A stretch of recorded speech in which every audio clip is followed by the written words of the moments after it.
I definitely waited way too long to look into this type of a mobility aid. But I mean, really the main reason I waited was because of cost.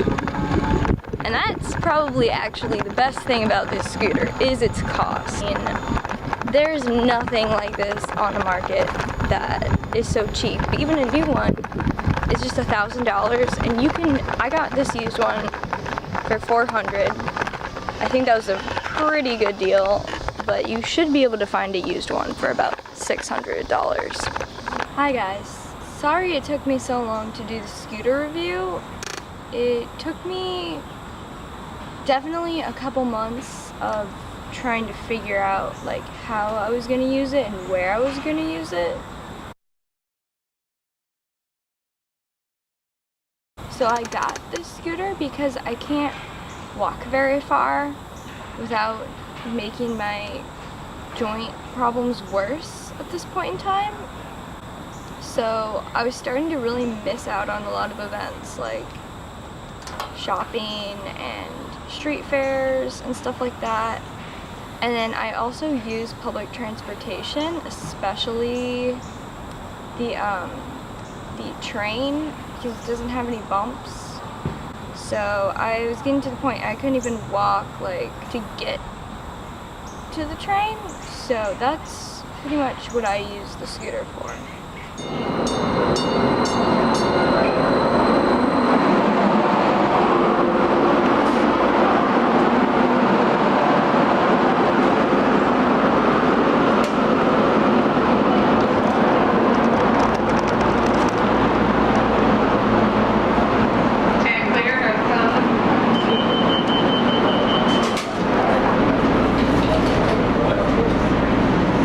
I also don't like sitting, especially while I'm being transported. Like if I'm sitting in a wheelchair or anything like that and somebody rolls me over a bump, yeah, the rest of my day might be ruined. So the Zappy Scooter allows you to sit or stand, which is really great for me. I always stand when I'm in motion, and then I just sit down if I need rest. So I'm using it mainly as a standing scooter.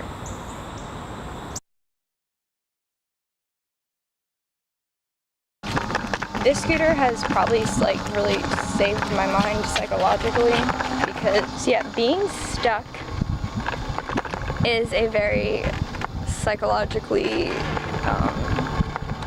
dangerous space to be in.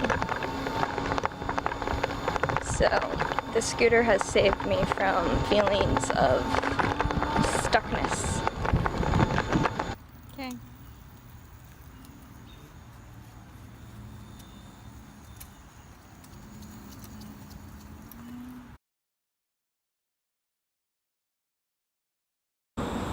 So yeah, for the first time in about 3 or 4 years, I've actually wanted to go to the store, and I don't have to worry about all those people that may run into me. Now I can only run into them.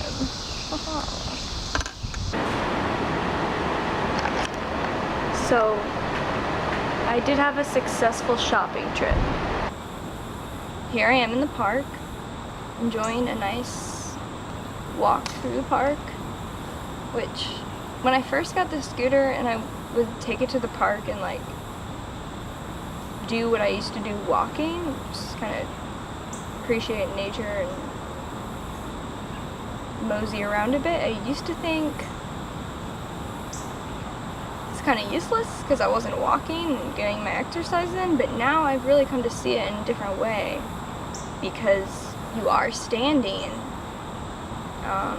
It's quite an exercise, and I've actually found that I'm, for the first time, able to appreciate my surroundings and pay attention to my surroundings while moving, because usually when I'm walking, 50% of my brain is just trying to figure out how to walk without falling or subluxing something.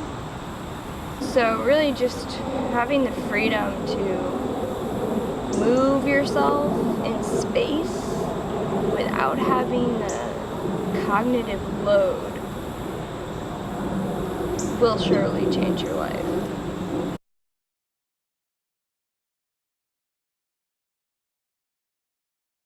I guess I'll start by saying there are some problems with it for using it for EDS. The main one is going over bumps is still an issue even while I'm standing, and I wouldn't really so much blame the scooter for that, but I guess the city.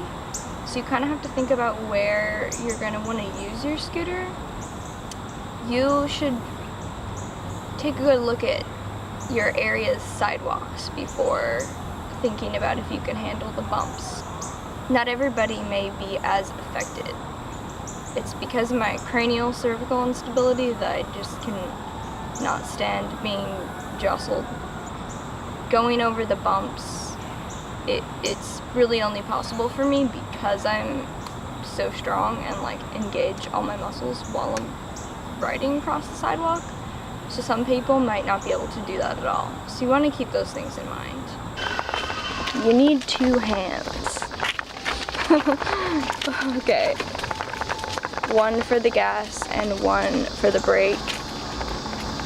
So if for whatever reason you only have 1 hand that day, could be an issue. Here's the other thing about it is I have the older version, which doesn't have a reverse. That's a little bit dangerous because you can get yourself in situations where you do kind of need to maneuver the vehicle way too much for somebody that would typically be using this. It's really hard to maneuver through doorways. I realize a lot of doorways don't have a handicap accessible button. In fact, most doorways don't. And so that's definitely an issue if you're trying to maneuver the scooter by yourself. The other thing is when you're on a hill, it's very difficult to start it up and you can roll backwards if you're not careful, which has happened to me just a little bit, nothing too extreme, but I don't know how other mobility aids deal with that, but this one didn't do the best job in terms of that. Sometimes you just, when you're in a store or something like that, you want to go pretty slow and smooth, and then all of a sudden it's just like, leads me to accidentally like zoom just a little too fast, and I'm not sure what the deal is with that. It's not really my fingers or anything. I'm not sure if it's the vehicle or me. I tend to have a lot of these types of issues with controlling speed.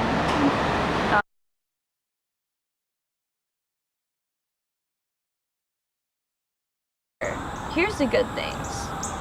I was super surprised at my ability to stand on the scooter because I actually can't stand in one place for very long at all.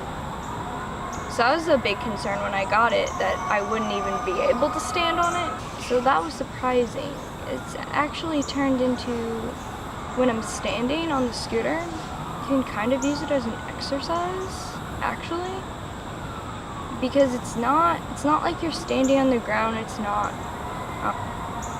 just flat.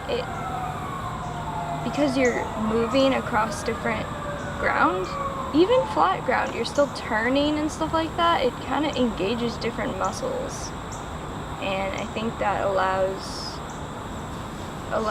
me to stand a lot longer than I'm able to on regular ground. And you can also lean on the seat, which is a really great tip. I'm thinking about even making my own seat or something that has something on the front half of the seat for my legs to lean back on. And there is, there's plenty of room for you to move your feet around too, even while you're going. So that's a bonus. It's absolutely amazing for using indoors, like in stores and stuff like that. It's helped me in ways that I didn't even realize I was having so much trouble with, like carrying things. That was really ruining my ability to go to the store by myself because I just couldn't walk, navigate the people, and carry something. It's the other really great thing about using a scooter is that people can't run into you. They will, you know, quite a sphere of protection here. So if you have to worry about people bumping into you, causing shoulder dislocations, you might even consider getting a scooter just for that. I don't know. It depends on how extremely you're finding yourself avoiding crowds. It is. They made the hand controls super easy to use. Like, it's controlled by rotating this handle right here, and it's done very lightly. Like somebody with very little strength could still control the speed, and the brake is also really easy to use.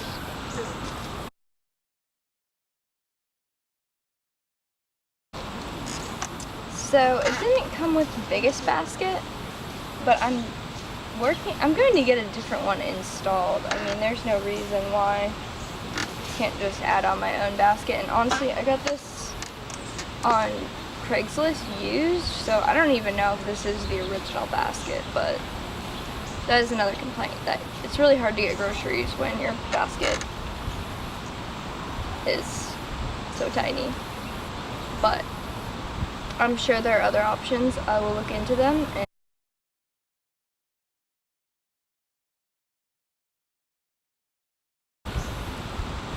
if you are considering getting this scooter, I would suggest getting the newer version because the mileage is a lot better.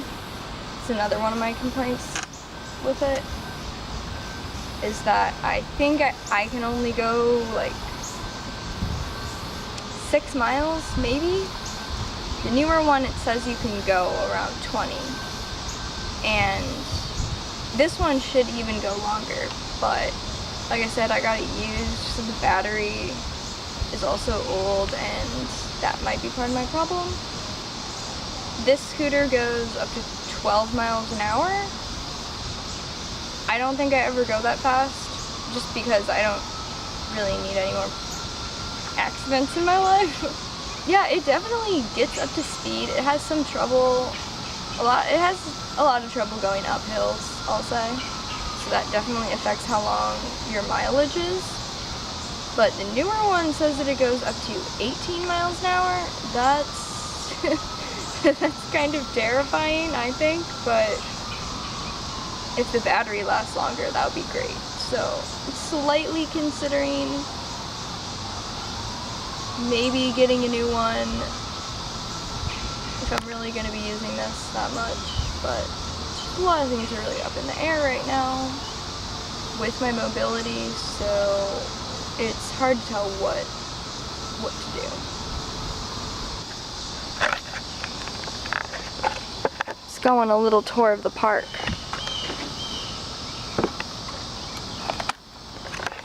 Okay, I guess I will sit down for this because, oh, that's the great, okay, I can sit down in the store or if the path is smooth, and thankfully this park has a smooth path.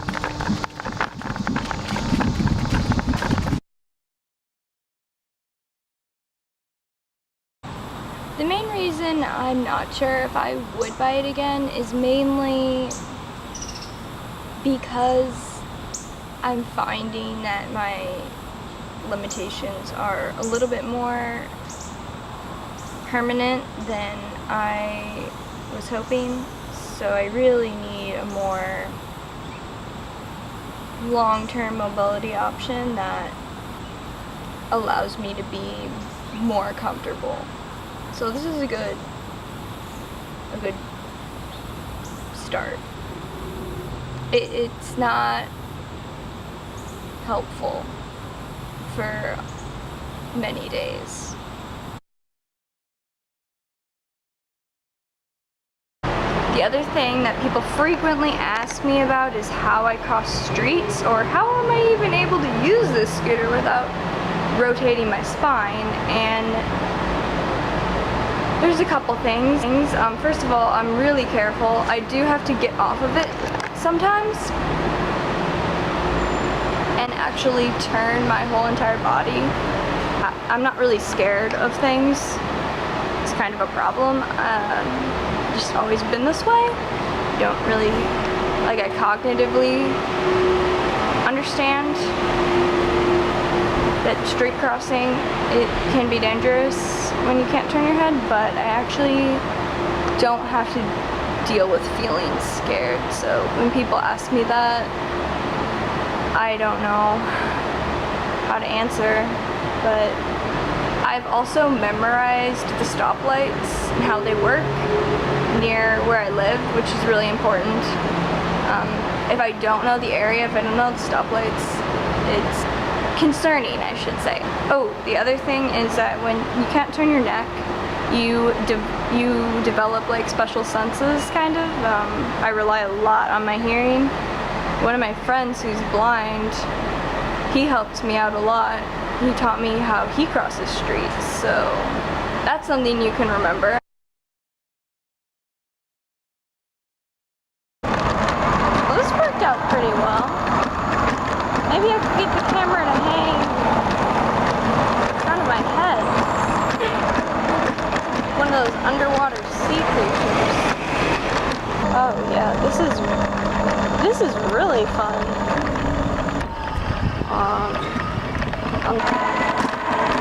It's a lovely day. It's a lot of noise though.